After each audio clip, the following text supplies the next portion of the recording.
Hebreus 11, versículo 4, onde a palavra do Senhor nos diz assim: pela fé, Abel ofereceu a Deus um sacrifício mais excelente do que Caim, pelo qual alcançou testemunho de que ele era justo, testificando Deus sobre os seus dons.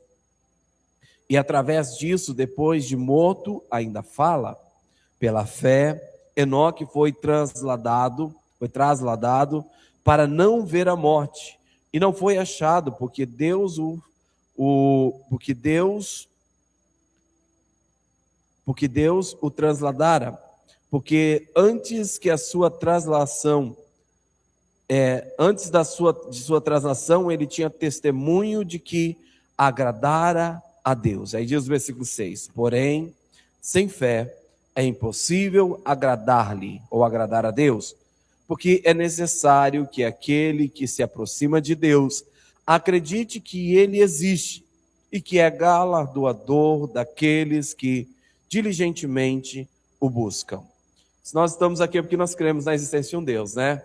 Sabemos que é um Deus dos céus, poderoso, que se importa conosco e que é poderoso para vir em nosso favor.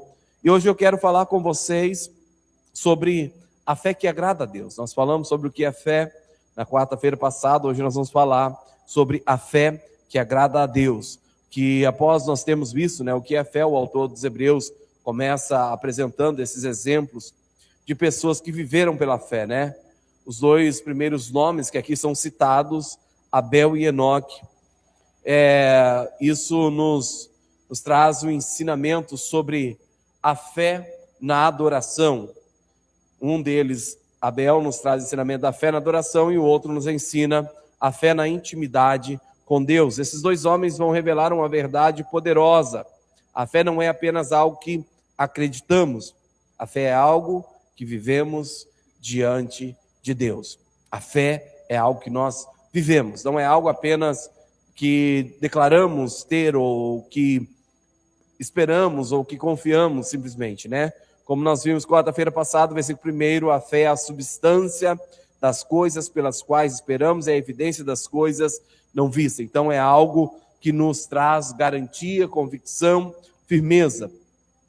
E esses três versículos que nós acabamos de ler, versículo 4, 5, 6 de Hebreus 11, vai nos mostrar justamente isso, mostrando homens do tempo passado que se moveram, que viveram por fé em um Deus único, em um Deus poderoso, em um Deus que é capaz de mudar toda e qualquer circunstância. E o versículo 4 vai nos falar da história de Abel, né? Vai trazer essa fé que é expressa na adoração. Abel, pela fé, ele ofereceu a Deus, né? Pela fé, Abel ofereceu a Deus um sacrifício mais excelente do que o sacrifício de seu irmão Caim. Quando nós vamos lá para Gênesis capítulo 4, nós vamos ver lá Caim e Abel se apresentando diante de Deus com uma oferta perante o altar do Senhor, perante o Senhor. Abel e Caim trouxeram ofertas ao Senhor, ambos trouxeram ofertas ao Senhor, mas a Bíblia vai nos dizer que Deus olha para Caim, para a sua oferta, olha para Abel e para a sua oferta, rejeita Caim e aceita Abel. E quando nós vemos em Gênesis 4, falando sobre essa ação deles, diante dessa atitude de apresentar uma oferta a Deus, lá não vai relatar que foi por causa da fé que Deus o aceitou, mas o autor dos Hebreus vai nos dizer que foi pela fé que Abel ofereceu a Deus um sacrifício mais excelente do que o de Caim. Porque é interessante, porque quando nós olhamos lá em Gênesis 4, vamos lá só para a gente não ficar só comentando, Gênesis capítulo 4, quando nós olhamos esse texto de Gênesis, deixa eu pegar outra versão aqui que vai ficar um pouco mais claro para nós entendermos essa atitude de fé de Abel. Gênesis capítulo 4, os primeiros versículos, vai dizer assim: Adão teve relações com Eva, sua mulher, que engravidou. Quando deu à luz a Caim, ela disse, com a ajuda do Senhor tive filhos. Tempos depois deu à luz a seu irmão, Caim, irmão de Caim, e o chamou de Abel. Quando os meninos cresceram, Abel se tornou pastor de ovelhas e Caim cultivava o solo. E diz o versículo 3, no tempo da colheita, Caim apresentou parte da sua produção como oferta ao Senhor. Abel, por sua vez, ofertou as melhores porções dos cordeiros dentre as primeiras crias de seu rebanho. O Senhor aceitou Abel e a sua oferta, mas não aceitou Caim e a sua oferta. Não aceitou. Então nós vemos aqui dentro desse contexto que Abel ele teve um cuidado para ir se apresentar ao Senhor. O que o texto nos leva a entender que Caim, apesar de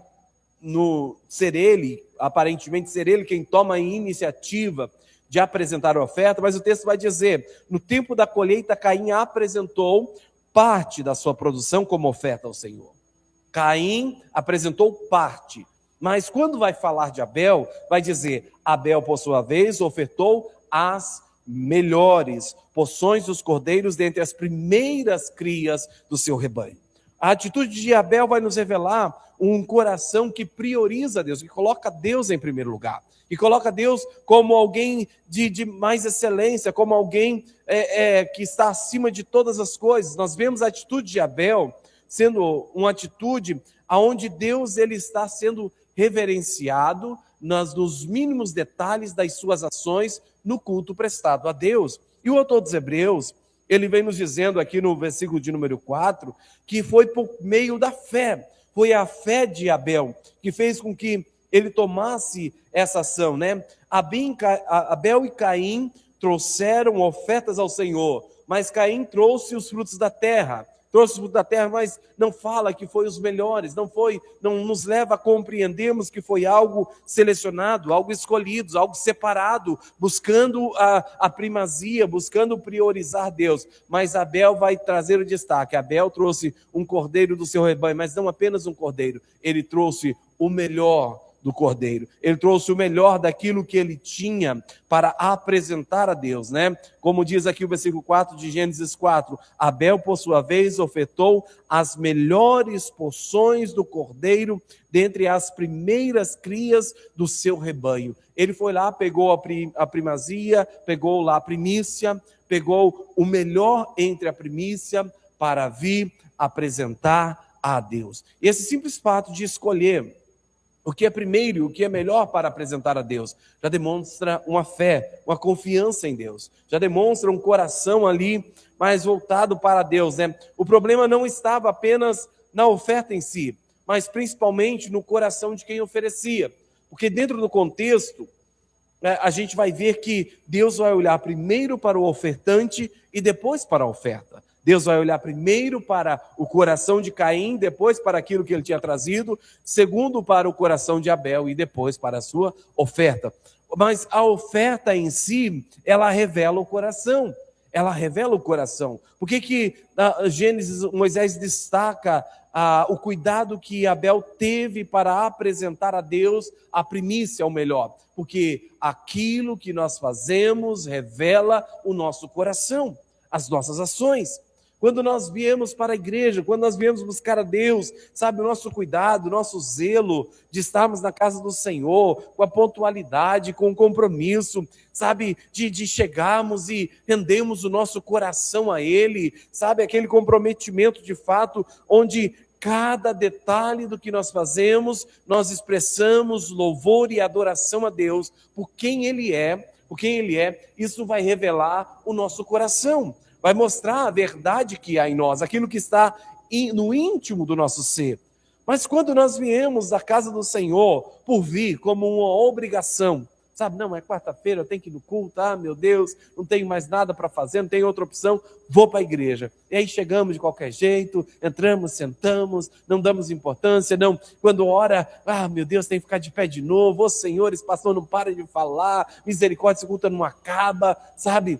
Você não está ofertando com fé a sua vida a Deus. Porque hoje nós não trazemos animais nem cereais no altar do Senhor. Hoje Romanos 12:1 vai dizer que nós nos apresentamos como oferta de sacrifício vivo. É a nossa vida que é ofertada a Deus. Nós ofertamos dinheiro no altar do Senhor também como parte do nosso culto a Deus, mas não é só isso. O principal é o nosso coração. O principal é a maneira como nós fazemos, e aquilo que nós fazemos revela o nosso coração. demonstra o quanto nós priorizamos a Deus. Falando em oferta em espécie, quando você recebe o seu pagamento e você retira primeiramente, antes de você fazer qualquer coisa, o seu dízimo para consagrar ao Senhor, você está colocando Deus em primeiro lugar. Você está revelando que na sua vida, no seu coração, você está priorizando Deus. Está colocando Ele em primeiro lugar na sua vida, no seu caminho.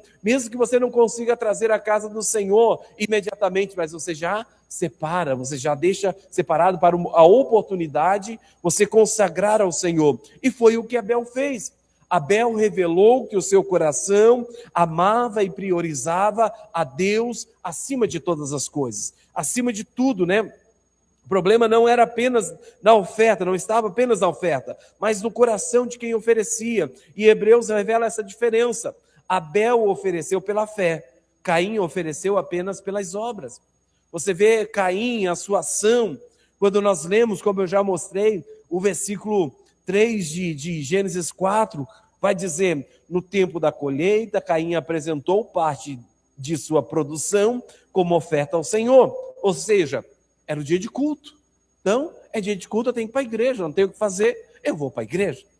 Eu recebi o pagamento, tenho que apresentar o dízimo e a oferta, eu vou apresentar.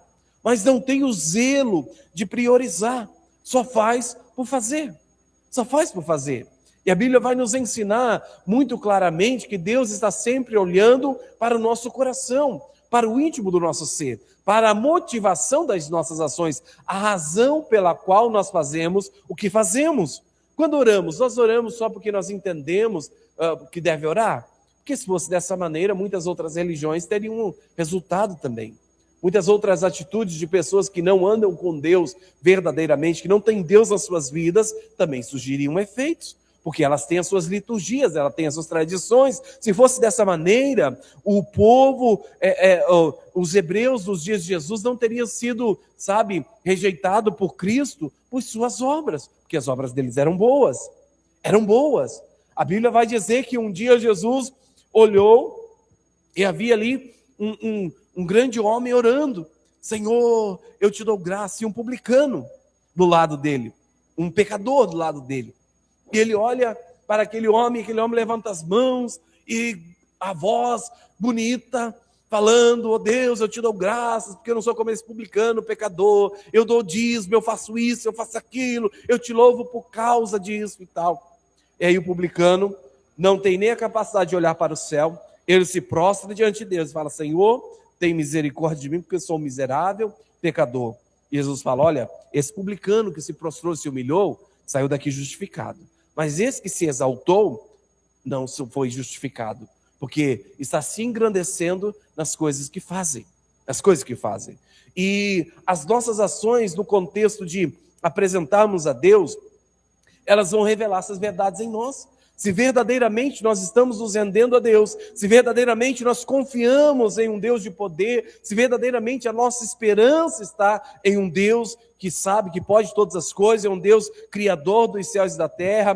Caim, ele tentou oferecer comunhão a Deus sem lidar com o seu pecado. Caim tentou oferecer comunhão com Deus sem lidar com o seu pecado, porque nós vamos ver na sequência de Gênesis, versículo de número 5, diz assim, mas não aceitou a oferta de Caim. Caim se enfureceu e ficou transtornado. E aí a Bíblia vai dizer, versículo 6, Gênesis 4, 6 diz, por que você está tão furioso?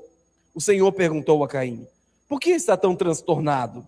Se você fizer o que é certo, será aceito, mas se não fizer, tome cuidado, o pecado está à porta, à sua espera, e deseja controlá-lo, mas é você quem deve dominá-lo. Olha o que havia no coração de Caim, olha Deus revelando o que estava no íntimo, no âmago do ser de Caim, havia pecado, ele queria ter comunhão com Deus, mas não havia disposição em renunciar o seu eu, a sua razão. Ele ficou transtornado por causa do irmão que foi abençoado, que foi aceito por Deus, e pelo fato dele não ter sido aceito, revelando a maldade, revelando algo, a inclinação errada para o pecado. Caim, ele tentou oferecer comunhão a Deus, sem lidar com o pecado. E Jesus, ele fala sobre isso, né?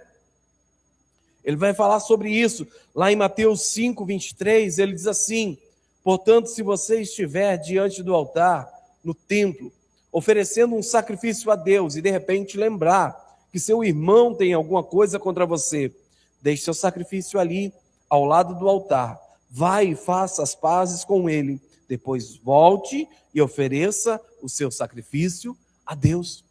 Olha só, queridos, como é importante nosso coração estar puro diante de Deus. A nossa verdade, a nossa sinceridade diante da presença do Senhor. Não são apenas as nossas ações. Não é só vir na igreja. Não é só ocupar um banco, um espaço, passar um tempo ouvindo alguém, sabe? Não é só o tempo que você passa ajoelhado ali, derramando palavras diante de Deus, não. É a sinceridade do seu coração. É a verdade que há em ti. O que Jesus está dizendo, olha, você veio apresentar uma oferta. Aí você lembra, opa, peraí, eu tenho um problema com meu irmão. O que eu preciso fazer? Eu deixo a oferta ali, vou lá, me conserto, depois eu venho e apresento diante de Deus. Porque se eu apresentar diante de Deus, enquanto não corrigir o erro, Deus não aceita. Deus não aceita. É o que a Bíblia nos ensina. Caim, ele tentou oferecer essa comunhão a Deus sem lidar com aquilo que estava no íntimo do seu coração.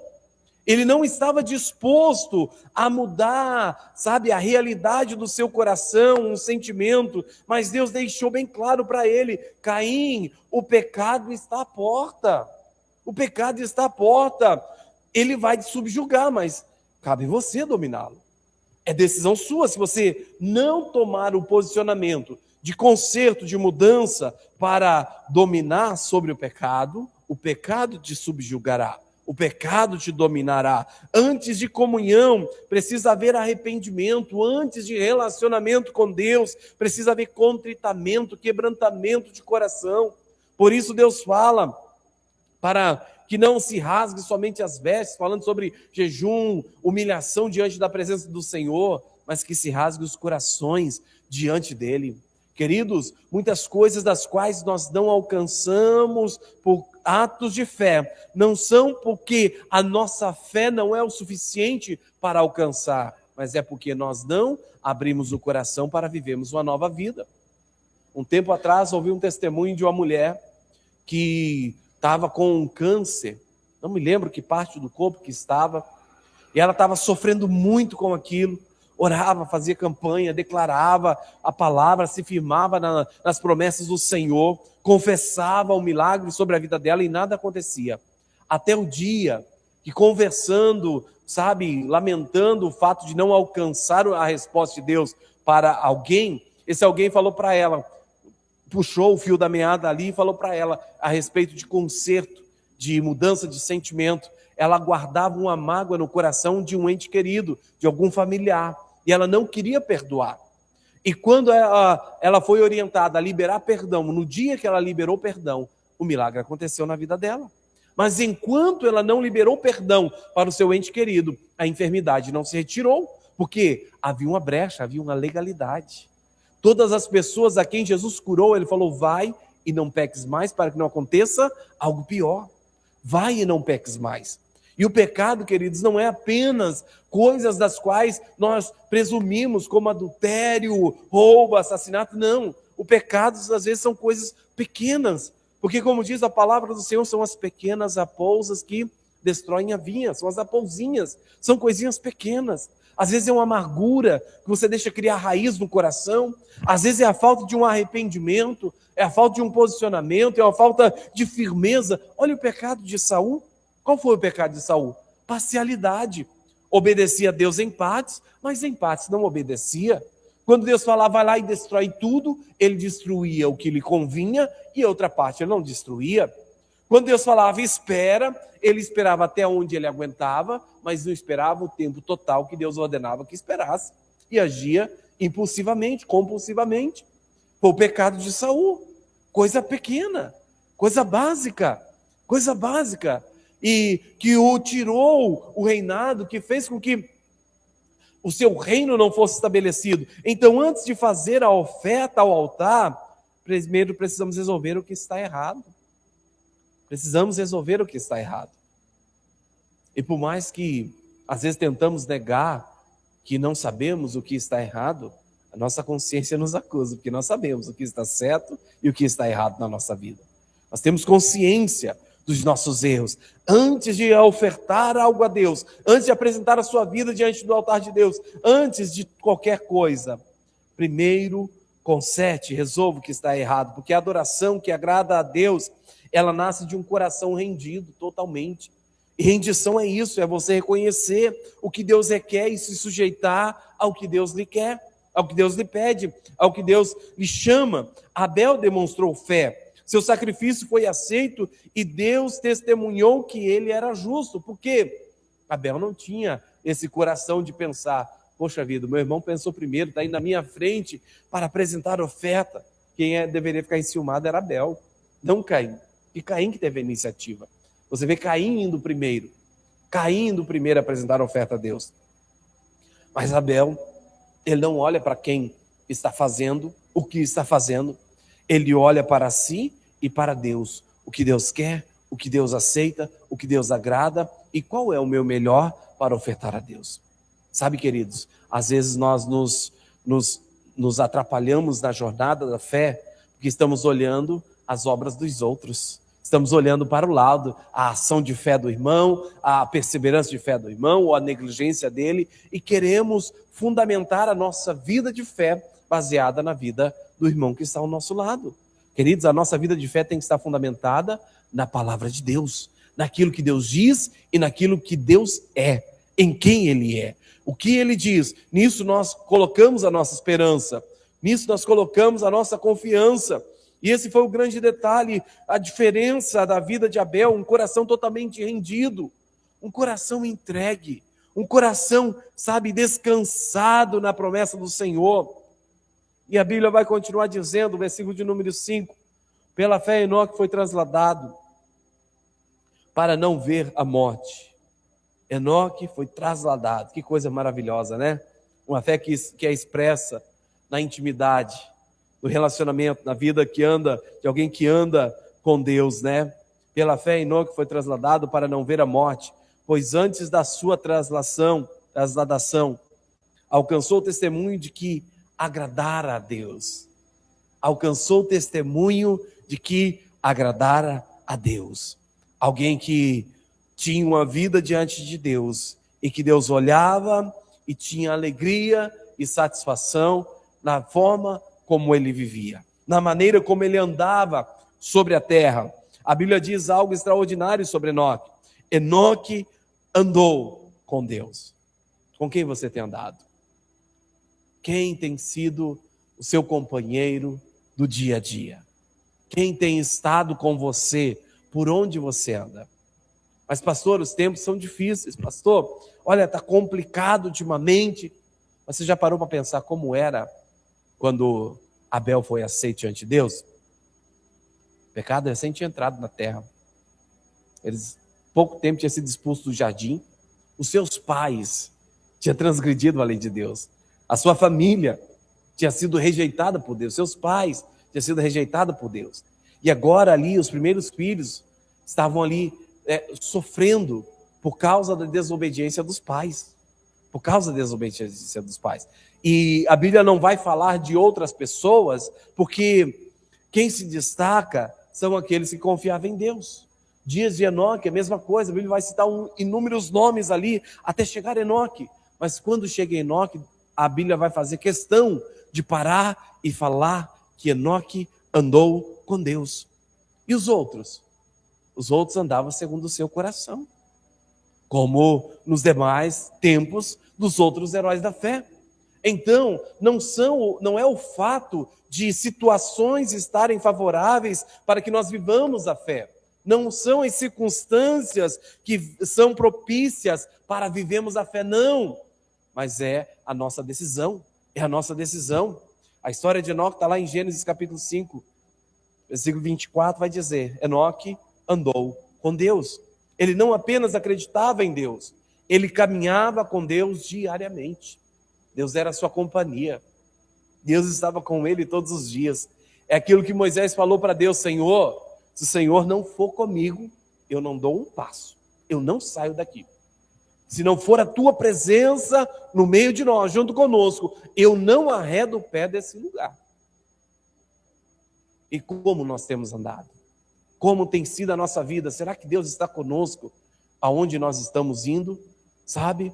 Nas rodas às quais nós estamos nos assentando, no meio em que estamos convivendo, será que Deus está conosco?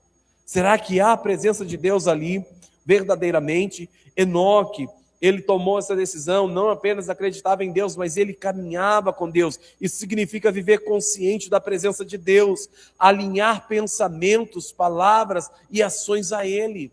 Sabe, não é aquela vida que você tem consciência de Deus, de quem é Deus, enquanto você está na igreja, ou com um grupo de irmãos, no PG, ou em uma reunião de oração, em qualquer outro momento, não. Mas é aquela consciência de que tudo que você faz, Deus está olhando. Não importa o quão isolado você esteja, o quão escondido você possa estar.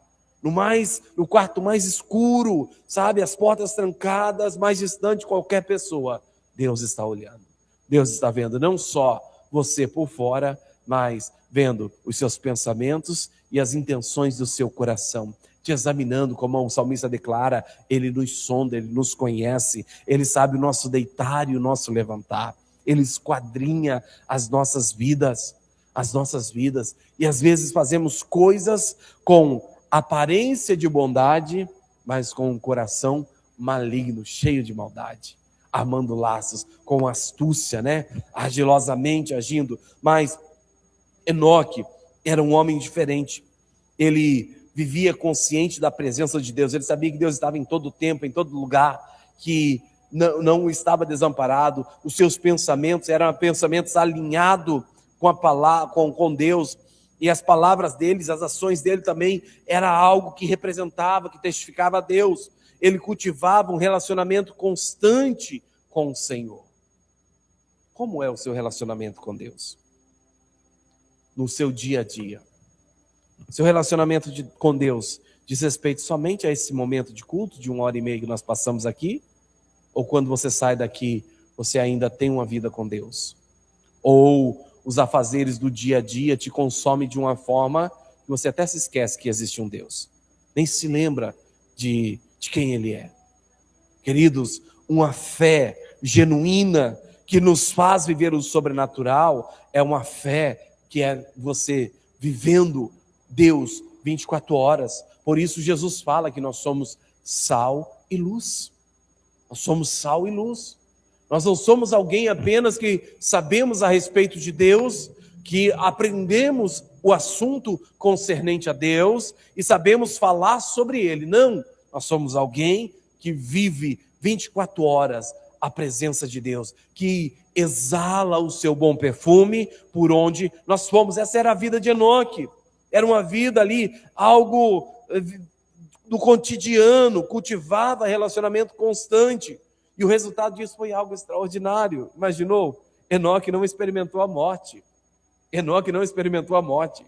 Enoque não foi o seu corpo enterrado, não.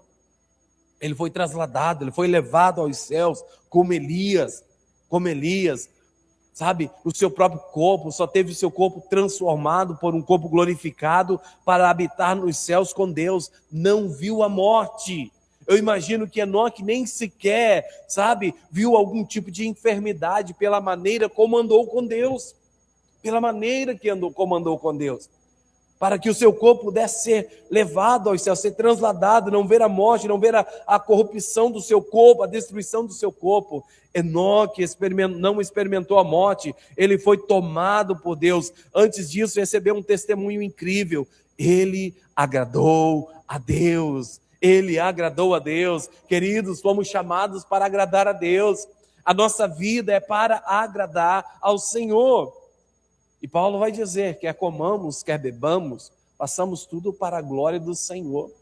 Não são as coisas que nós fazemos, mas sim o fator motivador, o porquê ou para que nós fazemos o que estamos fazendo.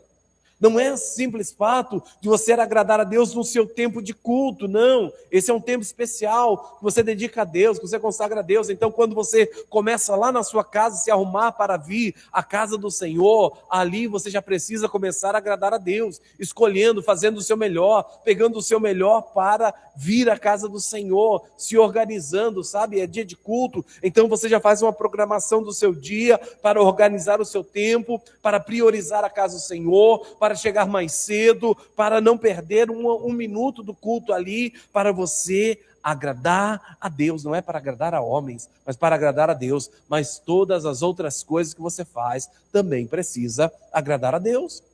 Quer ver uma coisa que quase todo crente ele falha no agradar a Deus? É na hora de comer. Você vai ouvir falar aí, organizadores de festas, eles vão falar, é para crente ou para não crente? Porque se for para crente tem que aumentar a porção de comida. Se for para não crente, aumenta as bebidas. Aí tem aquele velho ditado, né? Crente não bebe, mas crente come, que é uma beleza, né? E aí nós desonramos a Deus, porque há um pecado chamado glutonaria. Glutonaria. E a gente come, está saciado já, e como diz o ditado, né? Até quebrar o bucho ali, pá, comendo. Aí depois passa mal, aí depois tem que tomar estomazil, e tem que tomar no boldo, e um monte de ervas amargas, um monte de coisa, sabe? O seu comer está agradando a Deus?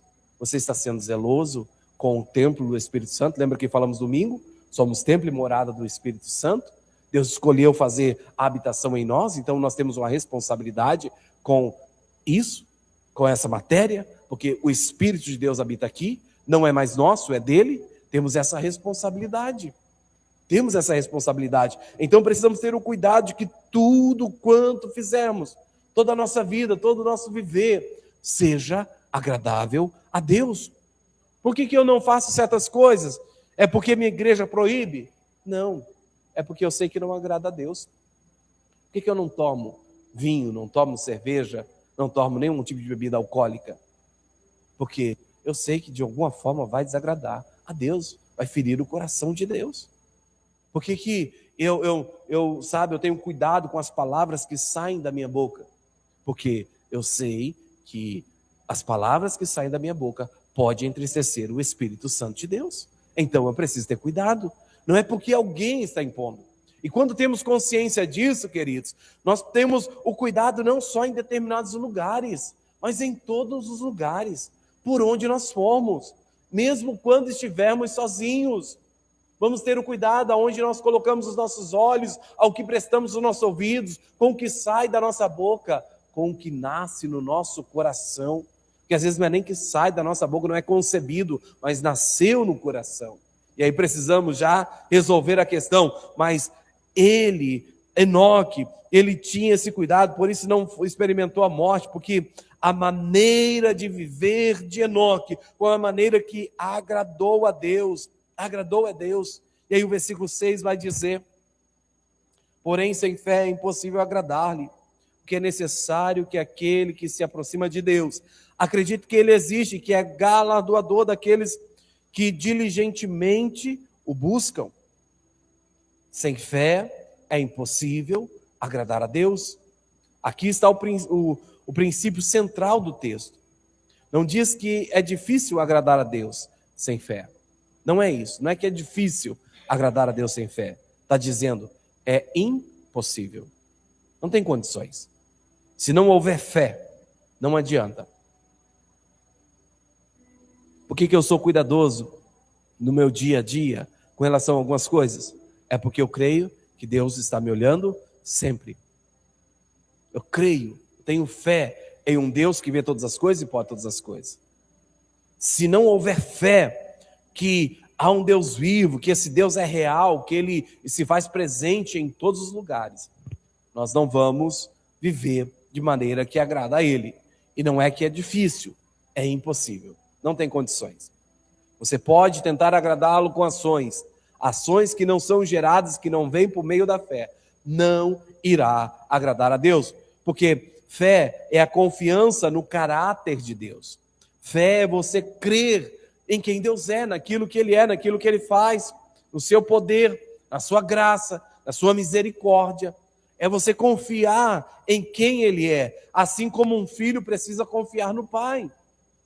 O pai fala, olha, meu filho, olha, se você for com esses amigos aqui, não vai dar certo, meu filho. Esse tipo de amizade vai tirar você do foco, vai atrapalhar os seus estudos.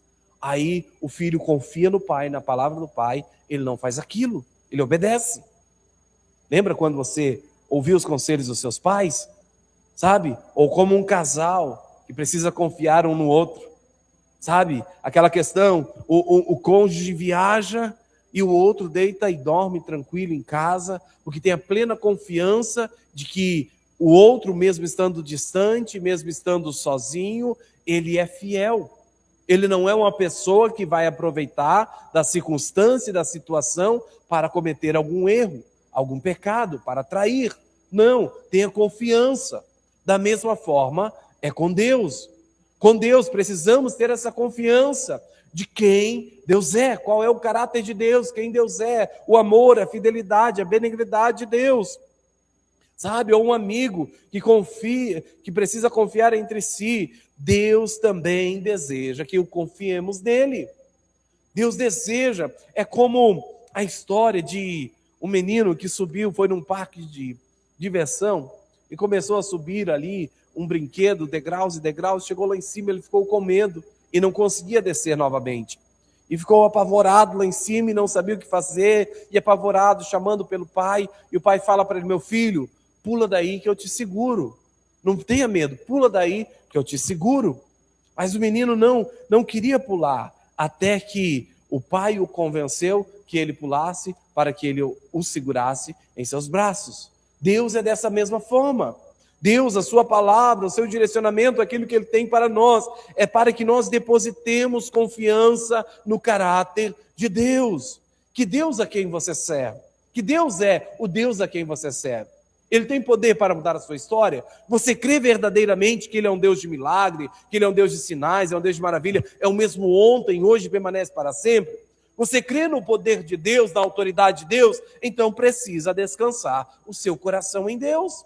É como Abel fez, eu sei quem é o Deus a quem eu sirvo, então não vou ofertar a Ele qualquer coisa, vou pegar o meu melhor para apresentar a Deus.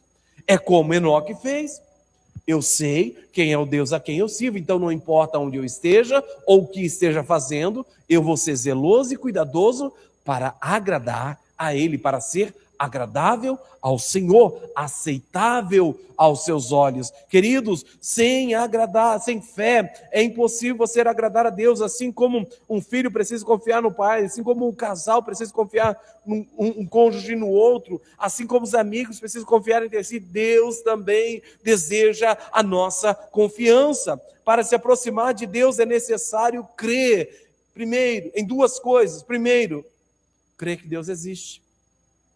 Você crê verdadeiramente que Deus existe? Ou você se questiona muitas vezes? Se alguém levantasse algumas teses sobre a existência de Deus, duvidando da existência de Deus, você iria balançar ou ficaria convicto na existência de Deus? Então, primeiro ponto, precisamos crer que Deus existe, não apenas aceitar intelectualmente, mas viver consciente da sua presença. Consciente, sabe? Quando você ora, quando você busca, quando você está em situações, você clama e você crê que Ele existe e que Ele virá em seu favor. Segundo, crê que Ele recompensa quem o busca. Deus não ignora quem o busca. Você já viu alguém na Bíblia que confiou em Deus, que esperou em Deus e que foi decepcionado? Não tem, não tem. Todos aqueles que confiaram no Senhor, até mesmo uma prostituta da cidade que deveria ser destruída, foi a única salva, ela e sua casa, que confiou em Deus. Que confiou em Deus. A sua atitude de fé, a sua primeira atitude de fé, foi preservar a vida dos espias que entraram em Jericó, quando Josué os incumbiu de verificar a cidade. Raabe, ela teve uma atitude de fé, ela falou, eu sei quem é o seu Deus, eu sei o que Ele fez. Então, vocês, por favor, tenham compaixão de mim e da minha casa. E ali eles fizeram uma aliança. E ali ela permaneceu naquela aliança, na confiança, não dos homens, mas dos deuses a quem aqueles homens serviam, a quem eles pertenciam. E pela fé, Raabe alcançou o testemunho de Deus, né? Foi salva ali uma prostituta. Queridos, o nosso Deus não é um Deus que vira as costas para nós, não é um Deus que está olhando para nós por causa dos rótulos que temos. Não, Ele é um Deus compassivo, longânimo, misericordioso. Sabe, a graça dele é infinitamente maior do que todas as nossas transgressões.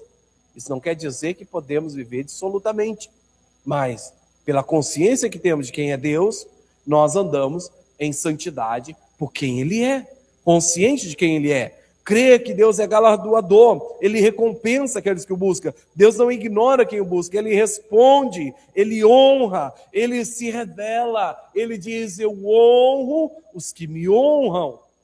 Eu honro os que me honram. O que é honrar a Deus? É o que Abel fez. Colocou Deus em primeiro lugar. Jesus falou: busque Deus acima de todas as coisas. Prioridade. Prioridade. Quando você está lá no seu dia a dia, e aí você recebe uma proposta, sabe, que é boa, vai trazer um grande benefício, você está em uma necessidade, e aí aquilo, você olha, está transgredindo a lei dos homens, automaticamente está transgredindo a lei de Deus, aquilo pode prejudicar alguém, sabe, e você fala: por causa de Deus, eu não vou pecar. José, lá no Egito, só ele e a mulher de Potifar, menino novo, uma mulher bonita, sabe, há dias ali tentando ele, uma oportunidade ali para a vida dele que talvez ninguém soubesse. Nem nós saberíamos que José existia por causa, se caso ele tivesse transgredido, porque Deus não citaria nas Escrituras Sagradas. Mas por fé, José rejeitou a mulher de Potifar, ele decidiu não pecar contra Deus. Queridos, precisamos entender que Deus, Ele é esse Deus galardoador, recompensador, é o Deus que responde, Ele é o Deus que honra, Ele é o Deus que se revela. A fé que agrada a Deus tem duas marcas. Primeiro, a adoração verdadeira, como a de Abel. A adoração sincera, quando você ora, quando você canta, quando é de coração, não é superficial. Quando você vem na igreja, você vem com verdade para buscar a Deus, você realmente quer uma vida com Deus, verdadeiramente você quer servir a Ele. Segundo, relacionamento profundo, como o de Enoque, você não fica na superficialidade, mas você quer cada vez mais conhecer a Deus. Como Moisés falou: Senhor, revela-me a tua face. Moisés estava dizendo: Pai, o que eu tenho do Senhor até aqui já não é mais suficiente para mim, eu quero mais, eu quero mais. E você vê isso na vida de Paulo. Paulo não parou aonde ele começou, sabe, no conhecimento que ele tinha de Deus, mas ele se aprofundou cada vez mais e buscou mais e mais de Deus. Mais de Deus, sabe, o relacionamento profundo, como o de Enoque, é algo constante, cada vez buscando mais o Senhor. Deus não está procurando apenas pessoas religiosas, não está procurando pessoas ocupadas na igreja, não está procurando pessoas que fazem obras, não. Porque isso aí o mundo faz. Quantas pessoas estão fazendo boas obras, que nós olhamos e falamos: uau, se a igreja fosse assim, seria diferente a igreja. Mas não são obras de fé, são obras da carne para alcançar recompensa. Não são obras de fé, são obras da carne para conquistar a Deus. Deus está procurando pessoas que confiem nele, pessoas que adoram com fé, caminham com ele diariamente, buscam sua presença de todo o coração, coração inteiro, verdadeiramente rendido a Deus. E a pergunta dessa noite não é apenas se você acredita em Deus. A pergunta é: sua fé tem agradado a Deus? Porque às vezes nós estamos preocupados com a medida da nossa fé, o tamanho da nossa fé. Ah, minha fé é pequena. Mas com sua fé pequena, ela tem agradado a Deus? Porque se tivermos fé como um grão de mostarda, vamos dizer a esse monte: erga-te e lança-te no mar, e ele irá fazer segundo o que você mandou fazer. Mas precisa ser uma fé que agrada a Deus. Abel nos mostra que Deus se agrada de uma fé que adora. Adora quando? Independente do dia de circunstância, de situação, está sempre servindo a Deus, adorando a Deus. Enoque nos mostra que Deus se agrada de uma fé que anda com Ele. Anda quando? 24 horas. Tem prazer no Senhor. Salmo 1, tem prazer na lei do Senhor, na lei, medita de dia e de noite. De dia e de noite, ali meditando na palavra do Senhor. Deus ainda está procurando pessoas assim, pessoas que não apenas falam de fé, mas que vivem pela fé.